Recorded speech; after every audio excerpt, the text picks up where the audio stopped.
Her only son stood outside the gallery, angry, locked out, and uninvited. Jeremy Dwyer, her flesh and blood, now a stranger with a lawyer. Inside, Maggie watched through the glass, the mother he once adored. He'd accused her of manipulation, tried to paint her as unstable, but this space, this legacy, it wasn't his inheritance anymore. It was her survival, and she wasn't letting him back in.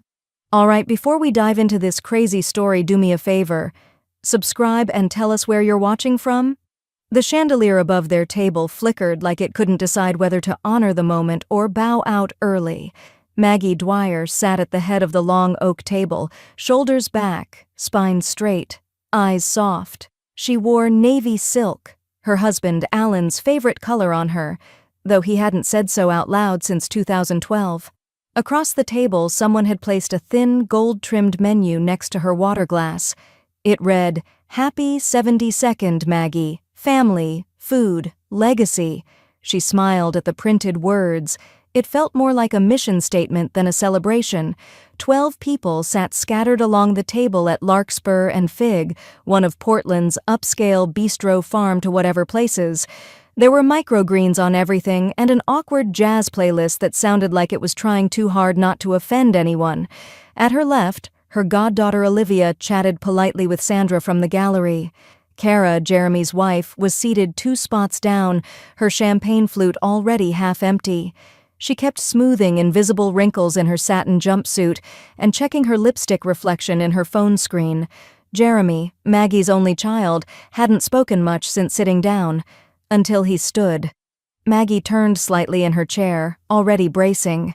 Jeremy wasn't one for speeches, unless there was an audience with something to lose. He tapped his fork against his wine glass, not too hard, just enough to draw a lull in the low hum of conversation. "Well, I'll say something," he began, smiling the kind of smile you learn from LinkedIn seminars. People turned. Kara set her phone down. Sandra's posture stiffened. "To Mom," Jeremy said, raising his glass. 72. That's impressive. Still sharp as ever. Still running the gallery. Still—" He paused. The smirk arrived before the words did. "Still milking the Sympathy a year after Dad passed." There it was. The sentence didn't hit like a slap. It landed like a quiet knife slipped under the tablecloth. Silence cracked the air. Someone's fork dropped, the sound too loud in the pause. Olivia's lips parted slightly, but she didn't speak. Kara let out a breathy, awkward laugh and added, "Jeremy," like it was a casual scolding for a parking ticket, not emotional arson. Maggie didn't blink. Her hand wrapped gently around the stem of her glass, and she lifted it with the grace of a woman who had trained herself never to let others see the internal spill. "To family," she said softly. "And to clarity." The clink of meeting glass came too late and too scattered to feel real. Jeremy sat down like nothing happened. Kara shifted in her seat and started talking about how she was thinking of starting a podcast for women navigating upper-middle life. No one asked a follow-up. Maggie nodded through the rest of the evening like she'd been cast in someone else's play. At 9:43 p.m., she excused herself. Sandra offered a ride home, but Maggie waved her off. "I need to feel the night air," she said.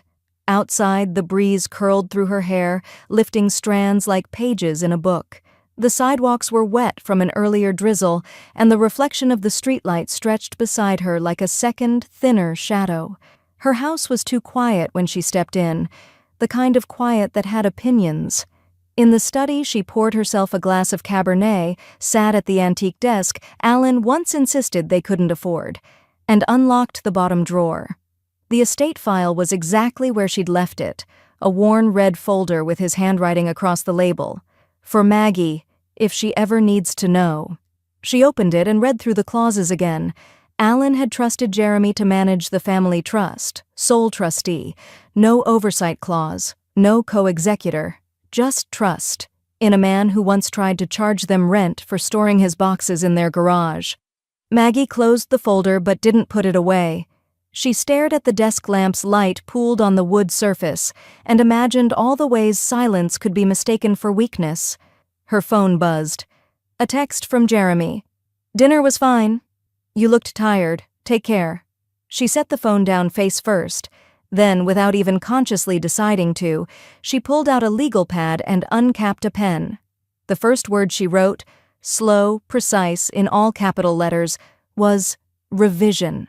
The bell above the gallery door gave a soft chime, just once, then fell silent, like even it knew how to tread lightly now. Maggie stepped inside, breathing in the familiar blend of plaster dust, old wood, and turpentine ghosts. Morning. Sun filtered through the high front windows in fractured lines, turning the whitewashed walls into quiet screens of memory. The space hadn't changed much in a year, except that it had in all the invisible ways. Alan had picked the original floorboards himself. She could still see the scratch marks from the time he insisted on moving a walnut display case the old-fashioned way. Jeremy had been 12 then, already annoyed at anything that didn't plug in or pay out. Now 43, and he hadn't stepped foot in here since Alan's memorial. Maggie crossed the room slowly, her low heels clicking on the hardwood like punctuation. The last exhibit banners still hung limp in the corners. A few spotlight bulbs had burned out and hadn't been replaced. Dust bloomed where pride used to sit. From the back office, Sandra appeared, hair pulled into a loose bun, reading glasses resting low on her nose, a gallery catalog curled under one arm. "Oh," she said softly. "You're early." "Didn't feel like wasting clarity," Maggie replied. She gave a small, tired smile and walked toward the center of the room, as if searching for the ghost of something she hadn't buried properly. Sandra joined her in silence. They stood together, looking at the newest installation, a series of ceramic torsos with hollow centers. The artist had titled it, Inheritance of Absence. Maggie stared at them longer than she meant to. Sandra spoke without turning. "He's not like your husband." The sentence hung in the air, gentle, not judgmental, just true. "No," Maggie said, "he's not." She meant Jeremy, of course. She didn't have to say it. Sandra had worked here long enough to know which silences meant what. There had been a time when Jeremy spent Saturdays sketching in the corner while Alan taught weekend classes. Maggie remembered thinking how sweet it looked, his little hand clutching the pencil like it held secrets. But even then there had been a simmering impatience in him. He didn't want to learn how to build. He wanted to decide what got built. By 17, he'd stopped coming altogether, said it smelled like art teacher poverty. He used that exact phrase in front of Alan. Maggie never forgot the way her husband simply nodded, as if absorbing the insult as part of the job. Now, standing here in the place they had built from love and borrowed money, she realized she had grieved not just Alan, but the version of Jeremy that might never have existed. Sandra moved back toward the office, muttering something about filing invoices. Maggie wandered into the West Wing, where the older collections lived.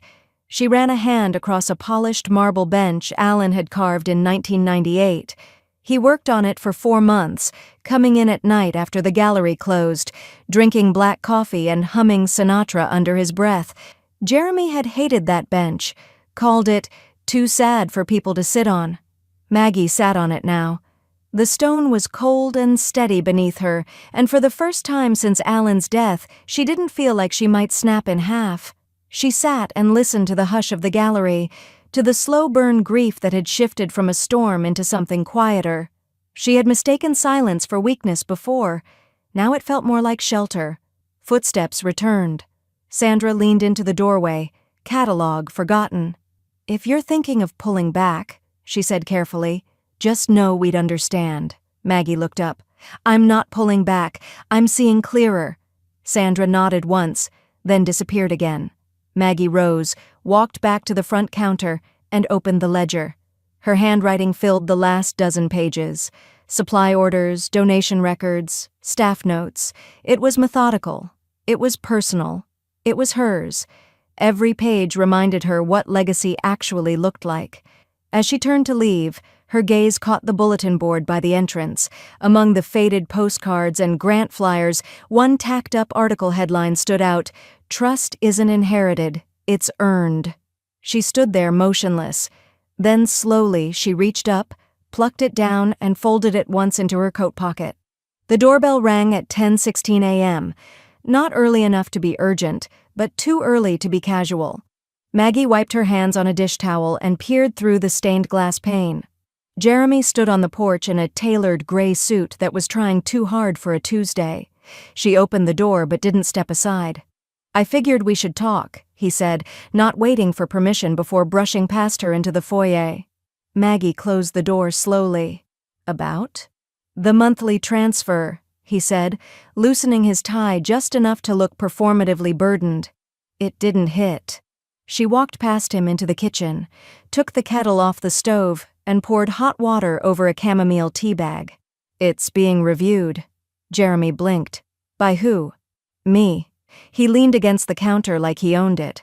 "Okay, so what's this? Some performance piece? You upset about the other night?" Maggie stirred her tea once, twice, then set the spoon down gently on the saucer. "You embarrassed me on my birthday, Jeremy." He scoffed, arms crossed. "God, are we still on that? It was a joke. You're just being dramatic." She tilted her head slightly, not angry, just analyzing. "You called me dramatic. At my age, in my home, while asking for money." Jeremy's jaw twitched. "I'm not asking. It's part of the trust." She took a sip of tea and nodded slowly, eyes never leaving him. "You're right. And trust is a funny word, isn't it?" Jeremy ran a hand through his hair. "Mom, come on. This gallery thing, fine. I stayed out of it. You needed space after Dad. I get it. But don't make this into some crusade." Maggie walked past him toward the living room, her steps measured. "You stayed out of it because it didn't interest you. Until you thought it might be valuable." He followed. "That's not fair." "No," she said. "But it's true." He didn't sit.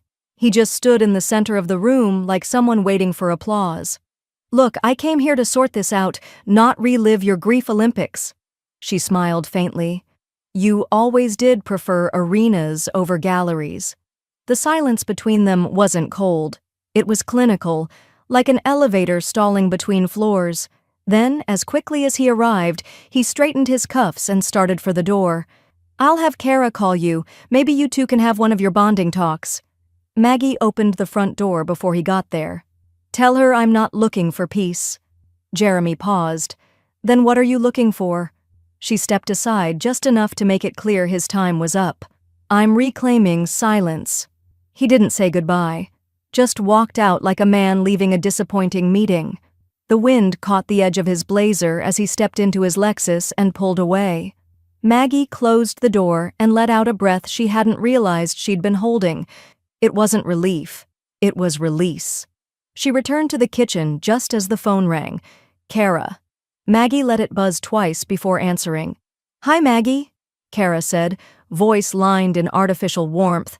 "Jeremy's stressed. You know how the market's been. He just didn't mean for the birthday thing to land that way. He's got a lot on his plate right now, and I think maybe—" "Kara," Maggie said gently, "are you calling to apologize or to manage me?" Kara hesitated. I just want things calm." "I know," Maggie said, "but calm looks different on different people." A longer pause this time. "You've always been strong," Kara offered, reaching for something positive but still safe. "I've always been patient," Maggie corrected. "There's a difference." Kara's voice thinned.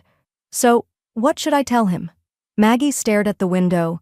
The sun was hitting the bird feeder Alan had installed after retirement. A sparrow hopped along its perch, pecking at what remained. "Tell him silence isn't punishment. It's permission." She hung up before Kara could respond.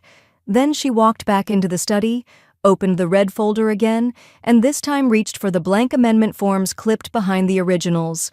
The law office smelled like bergamot tea and fresh carpet glue, new, sleek, and sterile. Maggie adjusted her coat and walked past the glass wall etched with Lang and Rios. Estate law, heels clicking like a clock ticking just for her. Josephine met her at the door to the conference room. Late 40s, crisp navy pantsuit, no nonsense. Her handshake was firm, her smile optional. "I've got coffee and the full trust binder," she said. "Cream? No sugar. Like your file." Maggie set her purse down and eased into the chair across from the legal pad. "I'm not here for cream. I'm here for control. Josephine sat, flipped open the red-tabbed file, and rotated it toward Maggie. The trust as it stands gives Jeremy full distribution authority, contingent on his fiduciary duty and your original terms. No court oversight unless fraud is suspected. You're still the grantor, so amendments are possible, as long as you're mentally competent. I've never felt more competent, Maggie said. She didn't smile. Josephine studied her face. He's going to come after you if you file changes. Aggressively, with lawyers, maybe with public accusations. Maggie leaned forward, placed both hands on the table. Then let it be a silent war. Josephine blinked once, then pulled a pen from her jacket. All right, let's begin. For the next 90 minutes, Maggie sat through clause breakdowns, payout structures, and legal contingencies like a woman reconstructing her own skeleton. The more Josephine read aloud, phrases Alan once approved in trust, not foresight, the steadier Maggie felt. Jeremy wasn't just entitled. He'd been protected by the illusion of her passivity. That ended now. Once the amendment draft was printed, Josephine tapped the final page. This shifts his access from discretionary lump sum to structured drawdown. Quarterly, conditions applied, you retain oversight. Not forever, Maggie said, but until he learns that. Inheriting a name doesn't mean inheriting the soul. Josephine slid a second file across the table. You also asked about an emergency account? Maggie opened it and scanned the forms. Make it under a private LLC. I'll fund it through liquidated assets from my art holdings. Small entries, no lump flags, quiet build. Josephine nodded. Name of the LLC? Maggie tapped her fingers twice against the table, then said, Feather and Flint. Josephine smiled, just barely. Symbolic. Fragility and fire, Maggie said. It fits. By noon, Maggie had signed the amendment draft, scheduled the notarization, and requested full banking access summary logs for the past 18 months. At 12:15 p.m., she stepped out of the office building and into cold sunlight, her scarf tucked against the wind like armor. Her next stop was the bank. The financial advisor, young, eager, and half distracted by her pearls, walked her through the structured payout plan without much resistance. This will limit sudden withdrawals, he said, scrolling through digital form templates. You sure that's what you want? I'm very sure. And if the beneficiary contests it? Maggie gave a soft laugh. Then the beneficiary can learn to read legal precedent. By 1:42 p.m., the first skeleton in Jeremy's safety net had been replaced with a firewall. She walked back to her car slowly, letting the weight of her own decisions settle not as a burden, but as a return. It didn't feel vindictive. It felt like restoration, like dusting off her own spine. Inside the glove box, she slipped the bank documents behind a plain brown envelope and locked it shut. Her phone buzzed just once. Text from Jeremy. Just checking? Transfer issue resolved yet? Maggie didn't respond. Instead, she opened her notes app and typed a single line. When a child confuses inheritance with insurance, remind them, risk requires receipts. She hit save.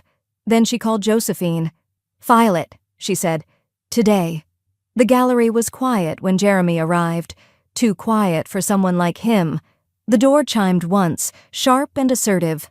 Sandra looked up from the reception desk and blinked, as if unsure whether to smile or flinch. He walked in like he owned it. I figured I'd swing by, he said, brushing invisible lint from his charcoal sport coat. Wanted to see how the old place was holding up. Maggie emerged from the back room, her sleeves rolled, hands faintly dusted with plaster dust.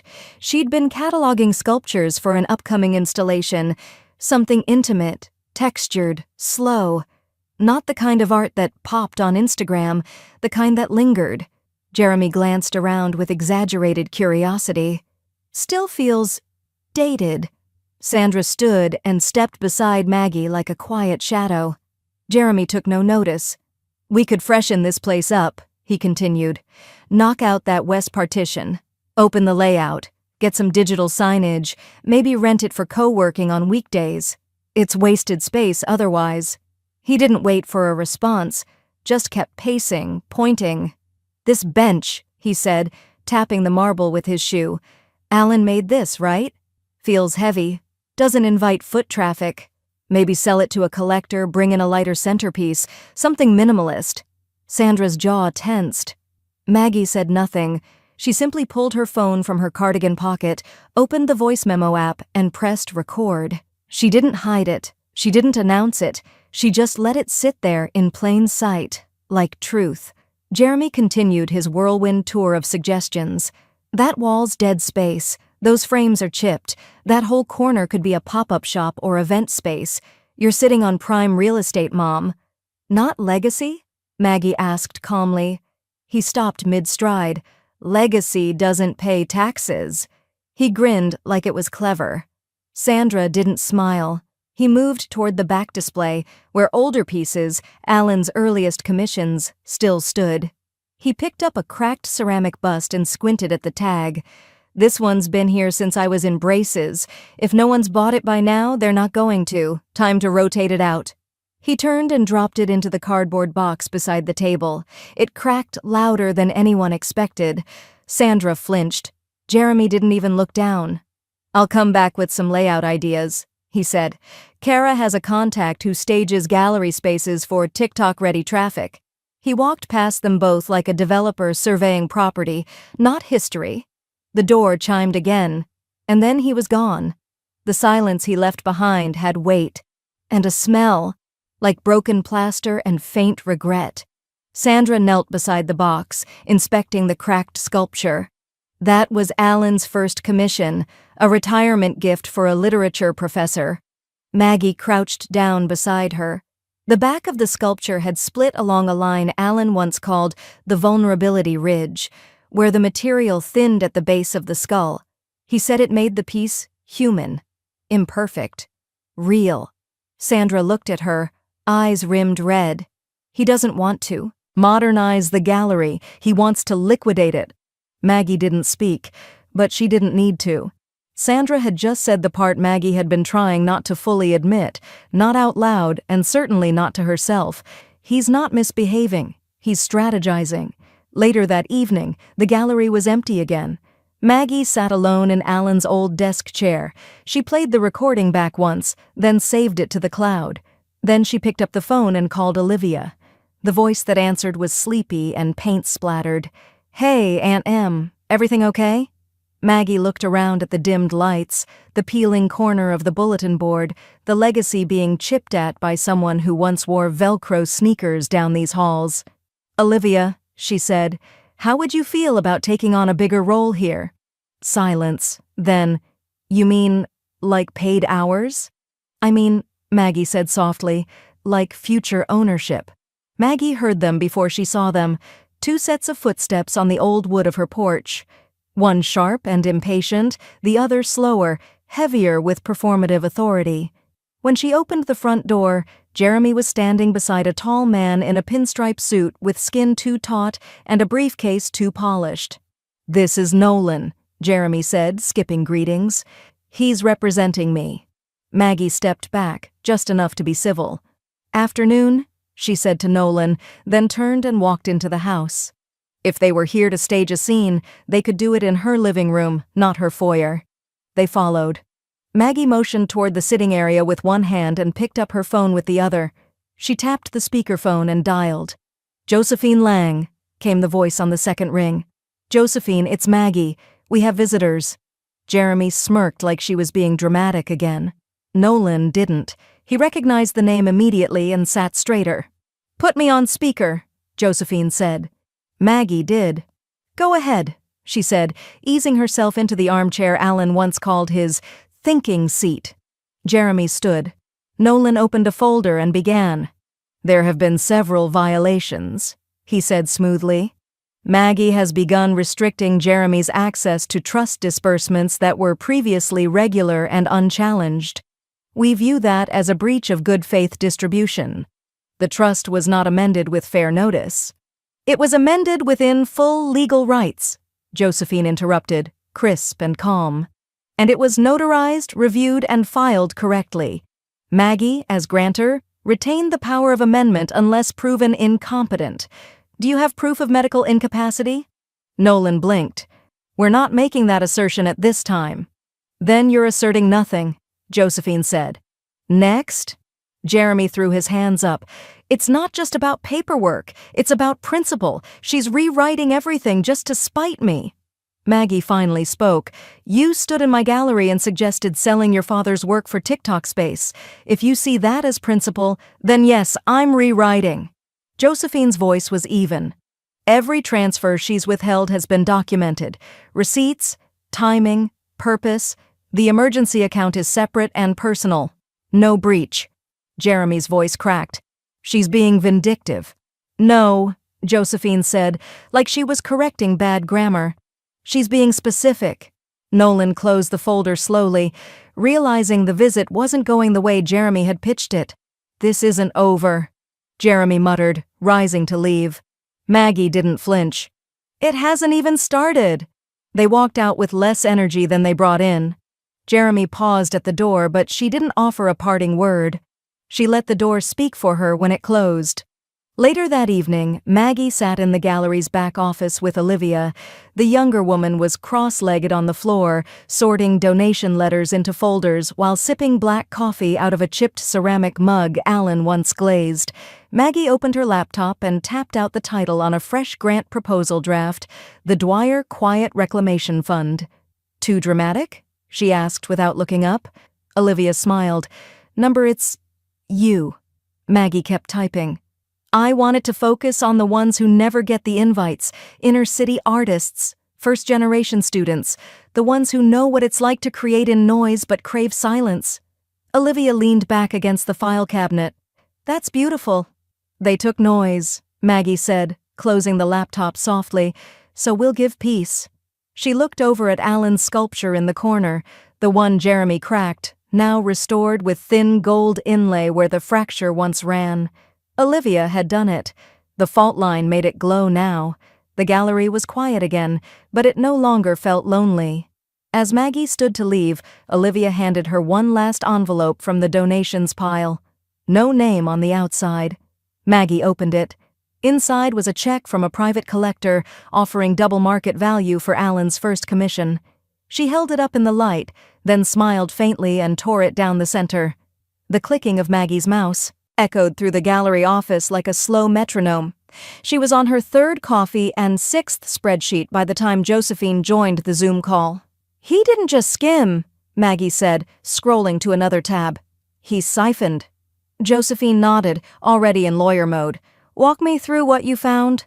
Maggie highlighted the line items one by one, labels Jeremy had submitted for professional development that turned out to be wine memberships, 3-day golf retreats, and something mysteriously labeled Emotional Optimization Workshop in Sedona, Arizona. It's like he went shopping in the trust, Maggie said, her voice low and steady, and sent me the receipt with a smile. Josephine took notes rapidly. Do you want this filed formally with the court? It opens things up. A judge can review for fiduciary misconduct. Maggie paused, fingers hovering over the trackpad.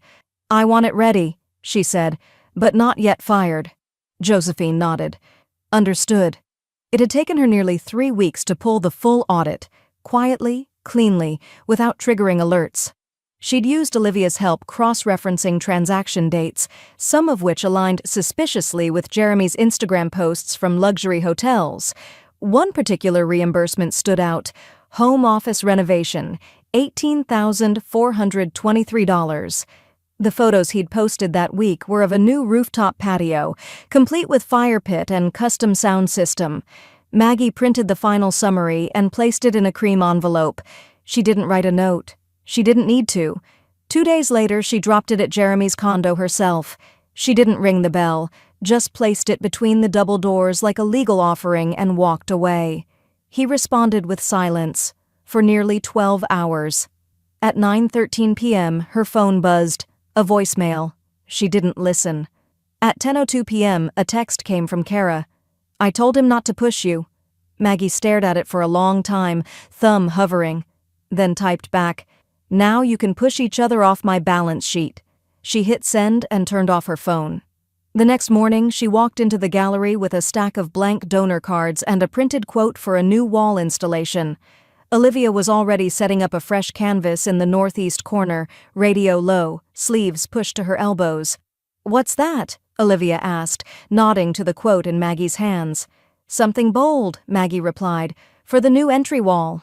She unrolled the draft vinyl banner. It read, "Art belongs to those who choose creation over entitlement." Olivia grinned. "You're not holding back anymore, are you?" Maggie looked around the room, the repaired sculpture, the fresh paint Olivia had rolled herself, the space that felt like it was finally breathing again. "No," she said. "I'm not." A knock came from the back door. A courier. He handed Maggie a thin envelope. Inside, a return letter from the bank confirming the revocation of Jeremy's beneficiary access to the Dwyer discretionary line. Maggie filed it calmly in a black folder labeled "Future Unclaimed." Later that evening, as she logged off her email, one last message popped up in bold, "RE:"Audit response period." She didn't open it. She forwarded it to Josephine and typed only, "Keep it on record. We move when we must." Maggie rose, poured herself a small glass of Merlot, and walked through the gallery as the sun set through the high windows. It washed the walls in gold. A new installation was being prepped for the following week. Local teen artists from a neighborhood school no one ever invited into spaces like this. She'd already arranged the grant. Quietly. Personally. She passed Alan's sculpture once more, now mounted beneath soft light, the gold seam glowing like a wound healed with pride instead of shame. Maggie paused, took a slow sip, and whispered, "Receipts, Jeremy." Then she turned off the light. The notary's pen scratched across the lien release like a closing violin note. Maggie signed her name with deliberate elegance, no hesitation, no second glance. The woman behind the desk looked up. "And the revocation of the financial guarantee?" Maggie nodded. "Filed with the original loan documents. I've confirmed it twice." It had taken 2 calls, 1 in-person meeting, and a follow-up email with attachments, but it was done. The house Jeremy had begged her to co-sign for after his first divorce, the clean slate, as he'd called it, was now entirely his problem, or more accurately, the bank's. The building had 4 bedrooms, a fire pit, and a mortgage Jeremy could barely carry with his inflated consulting income. Maggie had helped him secure it in a moment of maternal weakness. Alan had just died, and Jeremy had cried on her kitchen floor like a man cracked open. He'd said, "I just need to feel like I can land somewhere." She believed him. But a year later, she understood. He hadn't landed. He'd calculated. That afternoon, Maggie walked to the FedEx drop box and slid in a thick envelope addressed to First Columbia Lending Group, Loan Risk Division. Her documentation was airtight. No co-liability, no financial backing, no more net beneath his feet. By the time she returned to the gallery, Jeremy was already calling. She let it go to voicemail. Then he called again. And again. On the 4th try, she answered, not because she owed him the conversation, but because she was done hiding behind paperwork. His voice came in hot, high, desperate. "Mom, what the hell did you do?" She leaned against the gallery office doorframe, watching Olivia paint a base coat on the new feature wall. "I did what I should have done a year ago. They're calling it a risk flag. The lender. They're talking about reassessing the entire mortgage rate. Do you know what that does to my payments?" "Yes," Maggie said. A silence bloomed, thick and fast. Jeremy's voice dropped. "Why are you doing this?" Maggie didn't blink. "Because you told me not to milk the sympathy. I'm dry now." A long inhale. Then the unmistakable sound of him hanging up. No click. No goodbye. Just silence. Finally, on her terms. That night, she pulled out her medical file. The document was still listed with emergency contacts from 3 years ago. Jeremy's name and number sat there, printed in bold. His address. Kara's cell as a backup. She took a pen and crossed them out. Then she wrote, "Emergency contact, Olivia Harper. Relationship, goddaughter, power of attorney in progress." She scanned it, uploaded it, sent it to her primary care doctor, her lawyer, and her insurance provider. When she finished, she poured herself a cup of mint tea and sat at Alan's desk. It still smelled faintly of cedar and old books. She opened the journal drawer and paused, hand resting lightly on the leather cover. There was no need to write in it tonight. Some decisions didn't require reflection, only closure. The next morning, Olivia met her on the gallery steps. "Something weird happened," she said, pulling out her phone. "Kara texted me." Maggie raised an eyebrow. "That is weird." Olivia read the message aloud. "Tell her to stop before it ruins everything." No punctuation. Just that. Maggie took a slow breath. The spring air was crisp, the gallery door was unlocked, and the first shaft of morning light was filtering through the front glass. "She still thinks this is about revenge," Maggie said quietly. "It's not?" Olivia asked. "No," Maggie said. "It's about subtraction. It's about peace." She walked inside and flipped the gallery's closed sign to open. In the office, a new envelope waited on her desk. Not from the bank, not from Jeremy, from Josephine. She opened it. Inside, preliminary drafts for removing Jeremy as successor trustee altogether. The gallery had never looked like this. Floodlights arced across the freshly painted walls, throwing soft halos over textured canvas and brushed steel.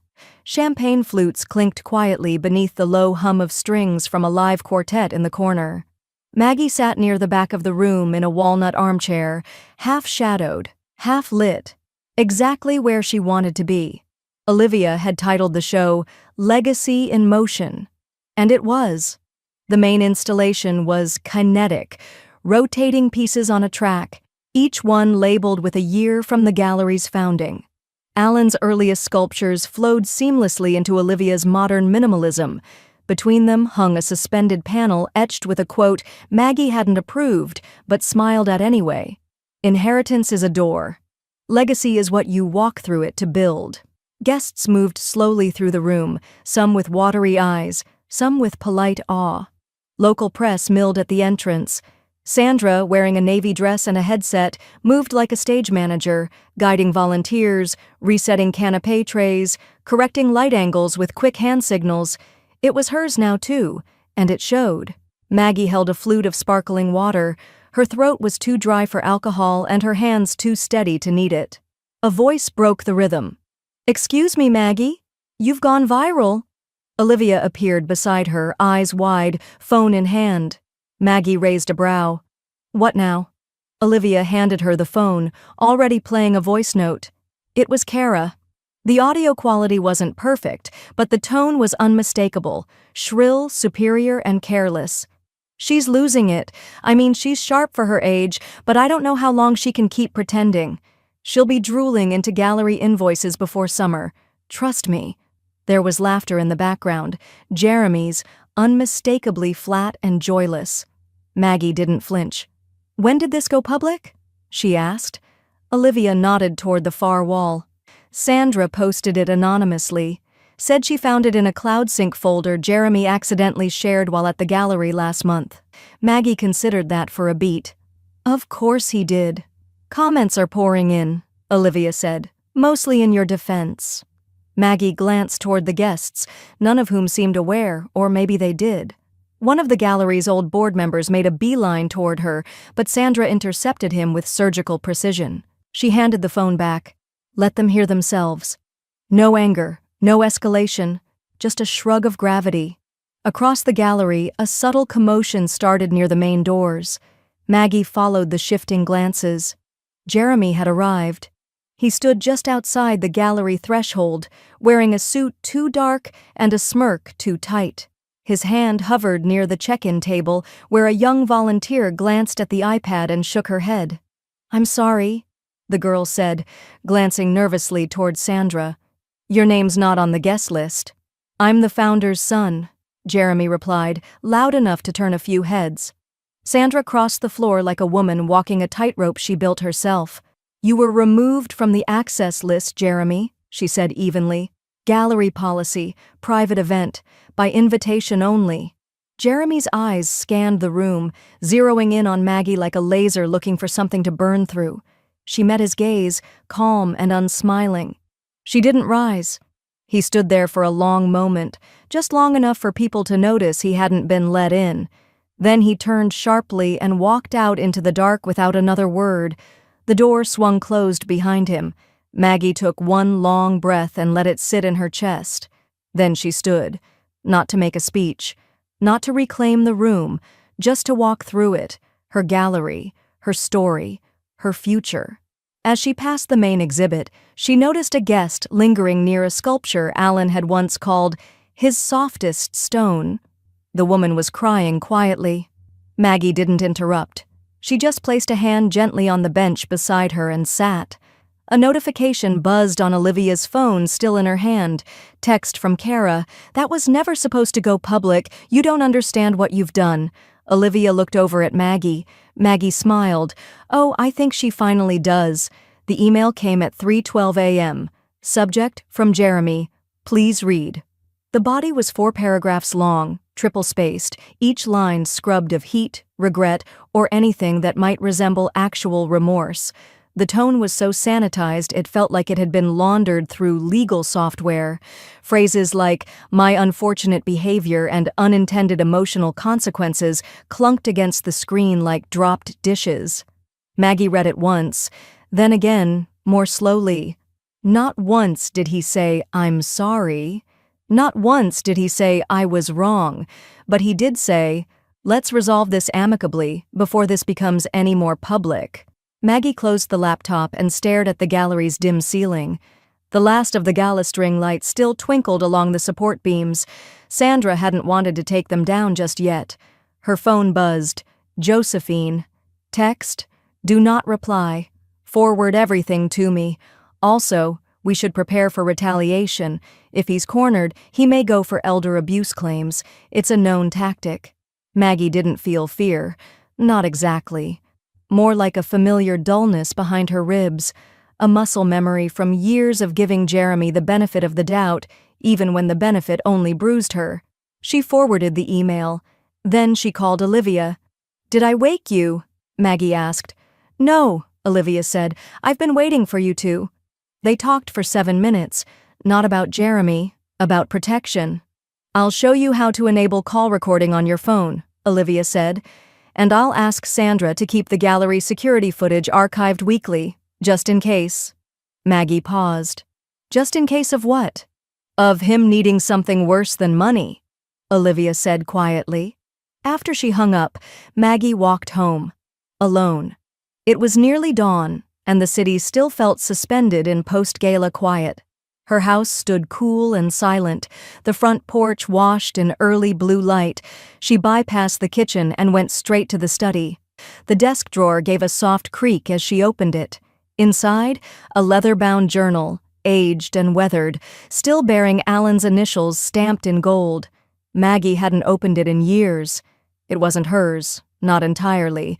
She'd written in it sporadically during the early years of their marriage, mostly reflections on parenting, gallery finances, and little notes to Alan she never intended to read aloud. She flipped through pages slowly. Jeremy, 7. He built a pyramid out of sugar cubes and told me it would last forever. Jeremy, 10. He broke the coffee grinder because I told him no twice. Said I didn't understand him. I think he's right. I don't. Then, lower on the same page, in tighter script, he's always needed more than I gave, and I'm starting to fear, more than I can. Maggie touched the ink with her fingertips. It hadn't faded. Some truths never do. She turned the page but didn't read it. Closed the journal instead, gently, like it contained a matchbook someone had once lit. She placed it back in the drawer and locked it. Not as punishment, as preservation.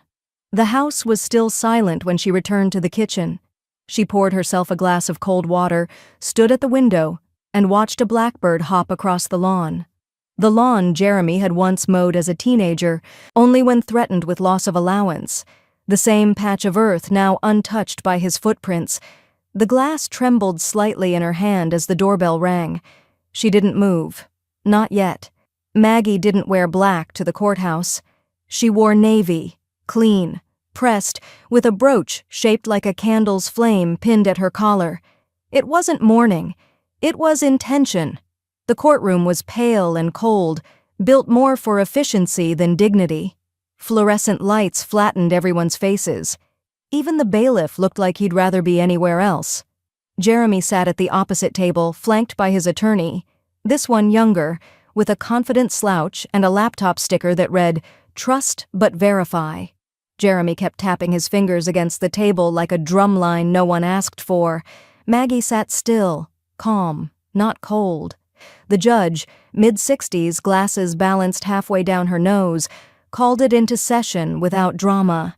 Petitioner claims undue influence and financial isolation by respondent. This is a preliminary evidentiary hearing. Josephine stood. Your Honor, we'll be brief. The evidence speaks for itself. And it did.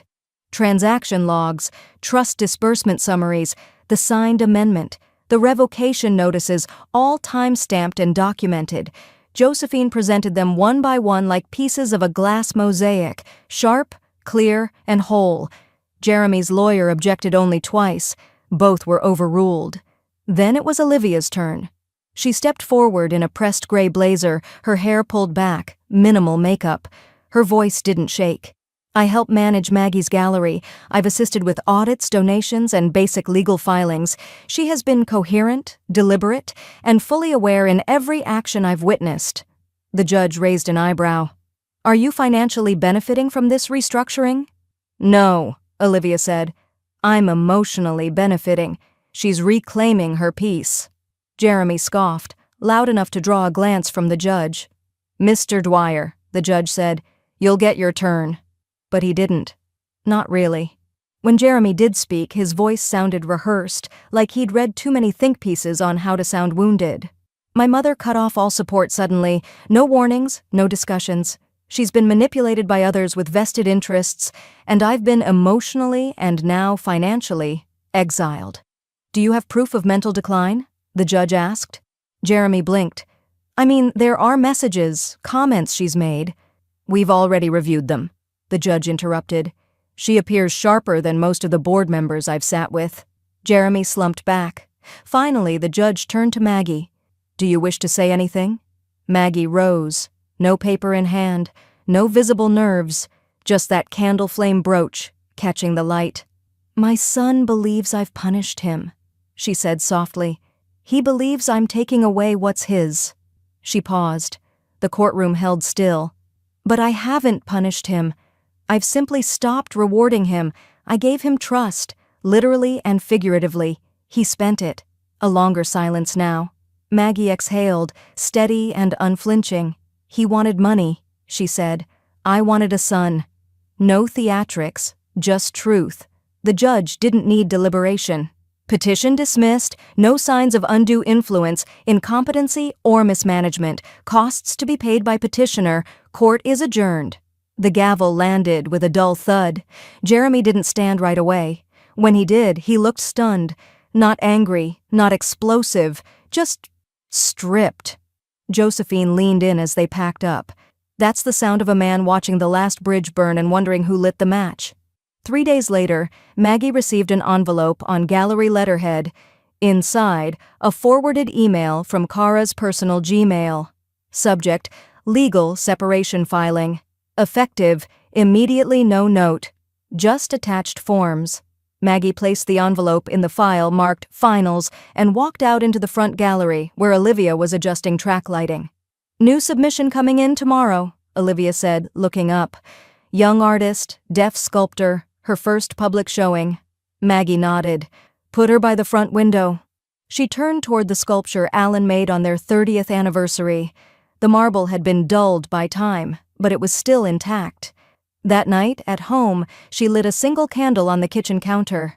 Not for mourning, not for magic, for proof that even the smallest flame could change what a room remembered.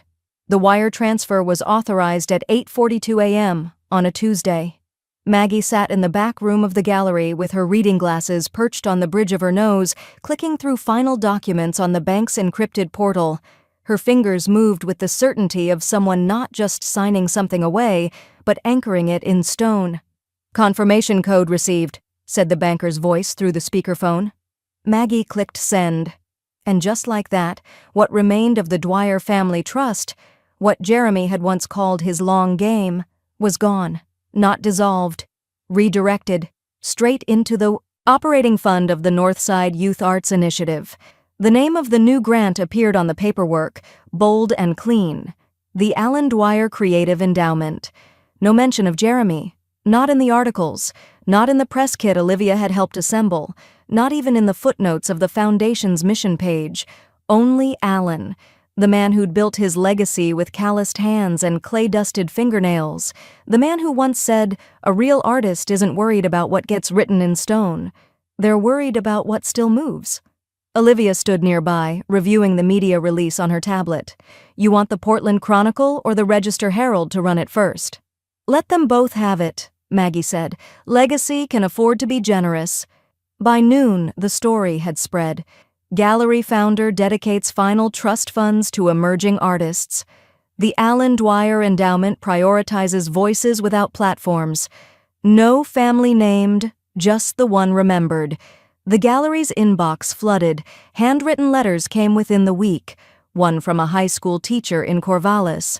One from a mother of 3 whose daughter had been painting on pizza boxes. One from a 16-year-old who simply wrote, "Thank you for noticing we exist." Maggie read them slowly, one by one, at the desk Alan had once built from reclaimed walnut. She didn't frame them. She filed them neatly into a folder labeled Witness. Each note reminded her why this, not control, not punishment, had always been the point. The next day she received a text. "Jeremy, you win." That was all it said. No greeting, no question, just a white flag with no flagpole. Maggie stared at the screen for a full minute, then another. She didn't reply. Instead, she placed the phone face down and looked out across the gallery floor, where Olivia was showing 2 teen interns how to hang a canvas with precision. One of them was laughing, the other had paint on her cheek and didn't know it. It was perfect. Later that night, she walked home alone. She liked walking now, especially at the edges of the day, when the light softened enough to feel like forgiveness. Back at the house, she changed into Alan's old flannel, something he'd once claimed was ugly but honest. Then she brewed chamomile tea and returned to the study. Her email pinged. An auto-response. Subject, RE, Press Inquiry, Alan Dwyer Endowment. Message, we do not comment on family exclusions. We build legacies, we do not explain them. She smiled, faint and tired. Then, from the hallway drawer, she retrieved the same envelope she'd once received from Josephine, the one containing the draft to remove Jeremy as successor trustee. She didn't open it. She just placed a single sticky note on top. Already obsolete. As she moved to the living room, her phone buzzed again. Unknown number. No voicemail, just the call. Then silence. She didn't call back. Instead, she pulled a thank you letter from the folder and read it aloud. The table wasn't long or candlelit. It didn't need to be. It was round, seated 6, tucked into the back of a little brick bistro Maggie had always passed, but never entered until now. No decorations, no catered grandiosity, just a place that served warm bread, poured wine without a fuss, and didn't ask anyone to smile for photos. 1 year ago tonight, Jeremy had stood in a different room and toasted her with sarcasm disguised as wit. Tonight there were no toasts at first, only laughter. Sandra arrived with a hand-wrapped bouquet of lavender and said, "Not flowers, boundaries, dried and low maintenance." Olivia came straight from the gallery, still wearing her paint jeans under a thrifted blazer, cheeks flushed from the spring wind. 2 artists from the grant's inaugural class joined them, both barely out of high school, both still surprised that anyone considered them professionals. And Maggie? She wore navy again, but this time, not as armor, just because she liked how it felt. Dinner moved slowly, beautifully. No one checked their phones. No one mentioned Jeremy, not even when the waiter brought dessert menus and joked, "Big occasion?" Olivia leaned in and raised her glass. "To women who never stop evolving." Sandra added, "And who balance books better than any banker I've ever met."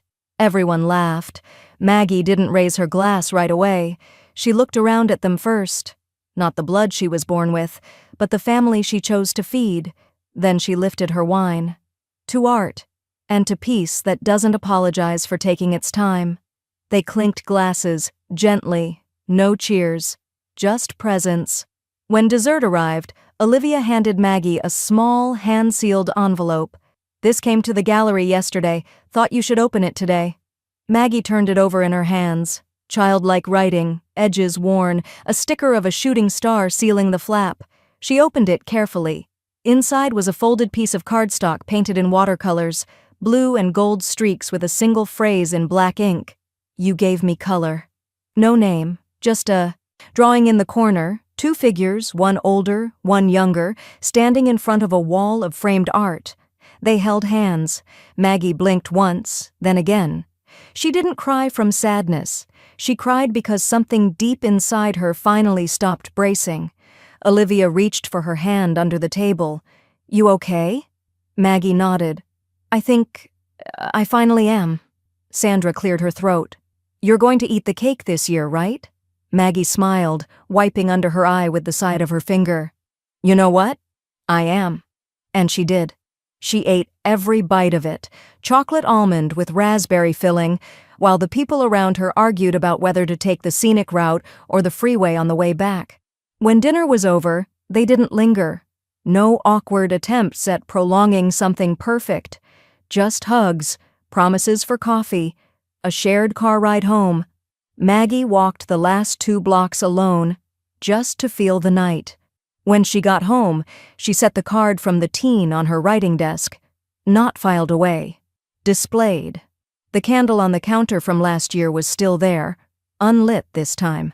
She didn't need to prove she had a flame. Before heading to bed, she paused at her kitchen window. The lawn looked almost silver under the moon. Quiet, undisturbed. The phone buzzed once on the counter behind her. Unknown number, no voicemail. She didn't look. She didn't need to. The letter came on a Thursday. Legal-sized envelope. No return address, just a watermark pressed into the upper left corner. Fitz and DeMeo, LLP. Maggie didn't open it right away. She set it on the hall table beneath a ceramic dish of spare keys and let it sit like a visitor that didn't need to be greeted. By Saturday, it was still there, unopened, unchanged. And by then, Maggie knew it never would be. That morning, Olivia appeared at the gallery early, coffee in one hand and news in the other. "Mutual friend," she said, sliding onto the bench beside Maggie's desk. "Kara moved out 2 weeks ago. No public filing yet, but she took the dog." Maggie didn't ask for more. She simply nodded and went back to logging in-kind donations from the new exhibit's sponsors. Olivia sat with her in silence, as she always did when she sensed that peace didn't need commentary. Later that day, Maggie walked to her P.O. box one last time. The small metal door creaked open, revealing 3 pre-approved credit offers, a final catalog from a supply company she no longer used, and another letter. Same firm, same uninvited wait. She gathered them all without reading and walked across the street to the recycling bin behind the co-op grocer. One by one, she dropped them in. Not violently, just finally. At home, she opened her portfolio ledger and began the closure sequence. Josephine had prepared it weeks ago, an encrypted portal for finalizing all remaining portfolio access points. No more soft edges, no more courtesy extensions, just clean locks. That evening, Josephine called. "Another attempt through legal channels," she said. "They're trying to reopen the mental competence argument. Technically baseless, but if you want to countersue—" "I don't," Maggie said. There was a pause. "You're sure?" "I'm sure. I want to live, not fight." Josephine let out a slow breath. "That may be the most expensive peace treaty ever filed." "And the most earned," Maggie replied. After the call, she returned to her reading chair, the one with the worn armrests and the view of the backyard where Alan had once built a crooked stone path no one had the heart to straighten. The wind was picking up, trees swayed in steady rhythm. Maggie leaned back, eyes closed, and listened. Outside, someone walked by with a dog, its tags jingling like wind chimes. Inside, everything held. The next morning, she closed the gallery early, posted a note on the door, "Closed today for life maintenance." Olivia texted her a laughing emoji and added, "Stealing that." Maggie smiled. She stopped by the bank in person. Requested a portfolio freeze, not because of fear, but finality. No more changes, she told the clerk. This is the life I want funded. On her way out, she paused at the corner and looked back once. The banker, a young man with too much hair product and not enough eye contact, was already looking down at his screen. No one remembers who signed the final page, Maggie thought, only who decided there'd be no more pages after that. That night, she cooked for herself, fresh pasta, a soft cheese she couldn't pronounce, and 1 glass of wine. She ate with a cloth napkin in her lap and jazz humming low from the kitchen speaker. When she finished, she washed everything carefully, slowly, like she wasn't trying to be anywhere else. The letter still sat on the hallway table. She walked past it again, same as every other day. But this time she stopped, lifted it, and fed it to the small paper shredder tucked beside the printer. It made no sound of protest, just the whir of something being dismantled cleanly. When the strips were done, she ried them out to the fire pit Alan once built by hand. She struck a single match, watched them curl into ash. No rage, no grief, just closure, warm and quiet. As the final edge blackened, her phone buzzed once in her pocket. "Olivia, gallery's quiet tonight? Want to come sit?" Maggie replied. "In an hour. Just clearing something." She dropped the matchbox back in its tin and walked inside. Behind her, the last flicker of legal fiction faded into smoke, and nothing smelled like surrender. The gallery buzzed, not with volume, but velocity. Energy moved through it like tidewater, soft, relentless, full of purpose. Maggie sat near the front window with a cup of jasmine tea as Olivia directed 2 interns in the northwest corner. They were hanging new submissions from a regional youth sculpture program. One was carved from scrap engine parts, another was molded from cast-off medical plastics. "Repurposed pain," Olivia had called it. "It speaks louder than acrylic ever could." Visitors drifted through in soft clusters, heads tilted, notebooks open. A reporter from the Chronicle hovered by the back wall, scribbling quotes from a 16-year-old artist who'd just sold her first piece. Maggie didn't interfere, not anymore. Her role had become quieter, sharper. Legacy didn't need her to steer, it needed her to hand off the wheel without flinching. In the office that afternoon, she handed Olivia a binder labeled Transition. "Operations, grants, licensing, insurance contacts," Maggie said. "Everything except passwords, which I've already emailed." Olivia took it slowly. "This is real, isn't it?" "It's always been real," Maggie said. "Now it's just yours." She watched Olivia flip through the pages like someone reading their own name for the first time in print. That evening, Maggie met Josephine at the law office. No suits, no conference rooms, just a small notepad and a sealed envelope with Maggie's handwriting across the front. Josephine raised a brow. "What's this?" "My final instructions," Maggie said. "No reversal clauses, no inheritance returns, no loopholes for guilt."